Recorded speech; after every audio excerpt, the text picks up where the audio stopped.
This doesn't taste strong. Gotta remember, you're playing with fire. Welcome back to another show where for the next 8 to 15 minutes, we get to forget about the world that's going on outside. And if you're like me, you need a strong drink because it's bananas out there. Is the world run by evildoers? Probably. It's stressful right now. On a personal level, I've had a really stressful week. So I could use a strong drink, and I have got 3 of them for you today. Here is a cautionary tale. They are dangerous, deceptively dangerous, because I make them balanced and taste good. Don't go ham bone on these, all right? To the bar. Number 1, the Staggering Gentleman. This cocktail is based on a modern classic called the Sentimental Gentleman, which was created by Misty Kelkofen.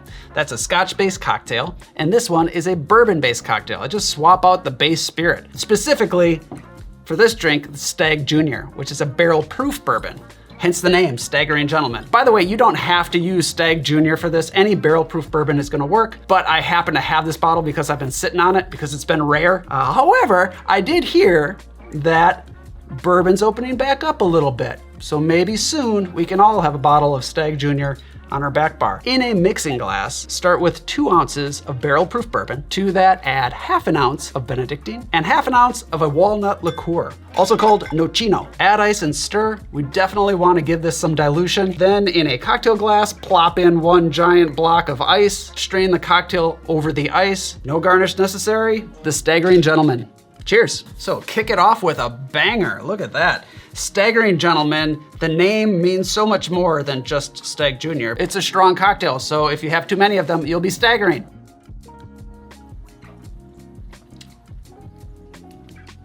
I gotta tell you, it's strong, but it's balanced. The walnut and Bénédictine really smooth it out. You get the warmth from the high proof spirit, but it's not like a, punch you in the face, knock you back. It's more of a slow burn from your chest out. It goes down surprisingly easy for the proof that it is. Like right now, I'm thinking, man, I'm gonna go in for another sip, but gotta remember, you're playing with fire. Oz, could I offer you a sip?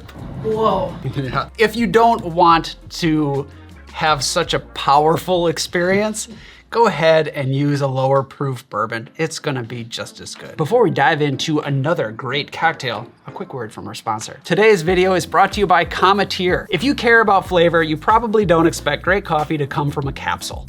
I didn't either. Most capsule coffee tastes a little stale, flat, or bitter. So when I first heard about frozen coffee capsules, I was skeptical. Cometeer is fresh brewed coffee from award-winning roasters like Onyx, Counterculture, and Intelligentsia. They brew it at 10 times the strength, then flash freeze it at negative 321 degrees Fahrenheit to lock in peak flavor. So instead of brewing at home and hoping you've dialed everything in, they brew it perfectly first and freeze it right when it tastes its best. Each capsule is just coffee and water. There's no additives or preservatives, no plastic, and it tastes fresh, balanced, and strong. Let me show you how it works. Take your capsule, you pull off the little top like this. For hot coffee, you pop the frozen puck out using the ejection button on the bottom and add about 8 ounces of hot water. It melts instantly, so you don't have to do anything else but enjoy your coffee. For iced coffee or a latte, fill a glass with 6 to 8 ounces of water or milk and ice, then pour the melted capsule over the top and stir. Boom, easy. I am an avid coffee drinker. I drink more coffee than I do cocktails, and I'm telling you, I love this stuff. And because it's brewed strong, it works really well in cocktails too. For something like an espresso martini, it's great because you don't have to pull an espresso every time you make a cocktail, which, let's be honest, that's the most annoying part of making an espresso martini. If you want to try it for yourself, click on the link down below or head to cometeer.com/Anders Erickson and get $30 off your first box. I do love a good cup of coffee. I gotta say, I am a man on the go, so I like convenience, but I do want good quality. Thanks, Cometeer. On to the film. So with that, on to number 2, Death in the Afternoon. It's not just a book by Ernest Hemingway, it's a cocktail by Ernest Hemingway. And if you know anything about Ernest Hemingway's cocktails, they're not very good. They're strong. The man was diabetic, so he didn't put sugar in his drink. The original cocktail is 1 part absinthe, 3 parts champagne. That's it. Not even diluted, just poured into a glass, and it turns milky and it's really strong and actually tastes pretty rough. When I make it, I I change things a little bit. I add a little bit of sugar because it needs it, and a little bit of lemon juice because it needs it. So if you've tried the Death in the Afternoon in the past and you thought, this is just a terrible drink, it's just, the only purpose of it is to be strong, well, try this one. In a mixing glass, start with 1 ounce of absinthe. That's a lot of absinthe. So we are also gonna add 1/4 ounce of a semi-rich simple syrup that's 1.5 parts sugar to 1 part water, and 1/4 ounce of freshly squeezed lemon juice. Add ice and stir. As you stir, that drink is gonna dilute. You'll see the luge effect. That's always cool. I don't care who you are, it's cool. Strain into a chilled cocktail glass. Top that off with champagne or any dry sparkling wine. There it is. Death in the Afternoon. I haven't had this one in a while. Let's go for a sip. Cheers. I actually really like that.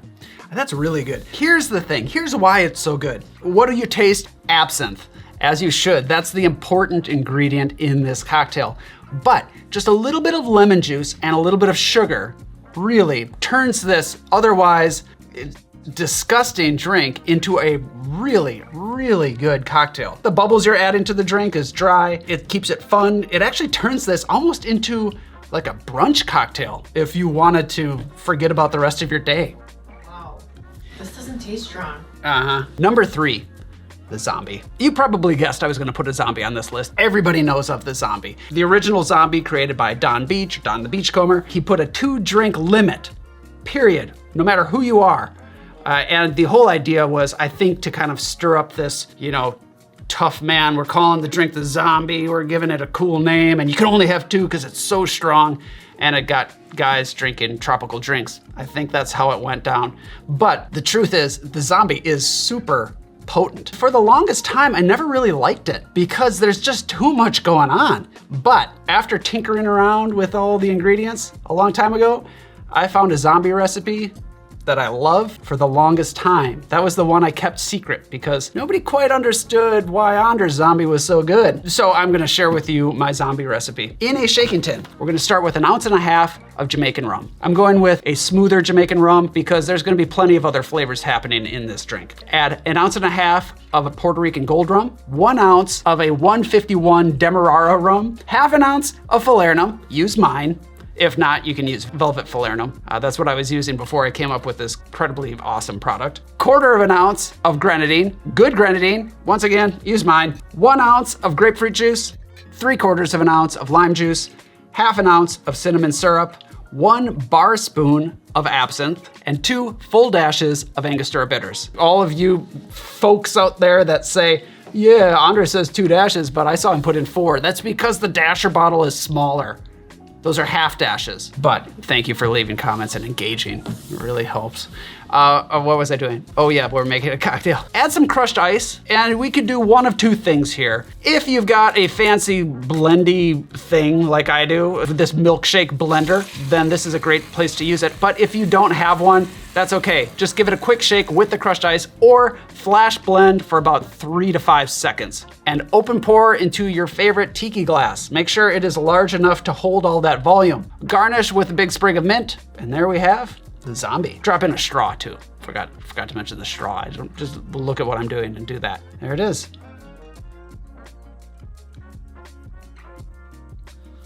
Yeah, I like that. That's really good. There's so much booze in here, but even so, it doesn't punch as much as the Staggering Gentleman did. But this one will sneak up on you. Be very, very careful.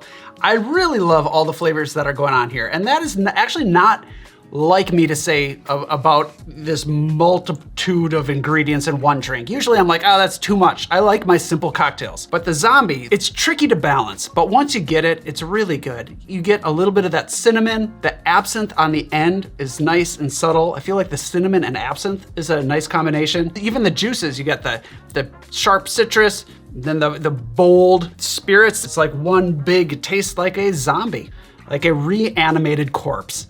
Go Gadget Arms. That's really good. Couple quick notes. In here, I've got 151 Demerara rum. I would not recommend going out and getting another 151 that isn't a Demerara rum, because that Demerara rum has a nice molassesy, deep, rich flavor that stands out. It balances out in the drink. And if you're just using like a straight white 151, you're just adding firepower. You're not adding flavor. Like that Hamilton 151, Lemon Heart 151. They have great flavor, so they're gonna be good in the cocktail. If you wanna grab any bottles, check out House of Bitter Bear, powered by Curiata. Link, as always, down below. And check us out over on Patreon, where we make exclusive after hours episodes and sneak peeks. Thank you for watching.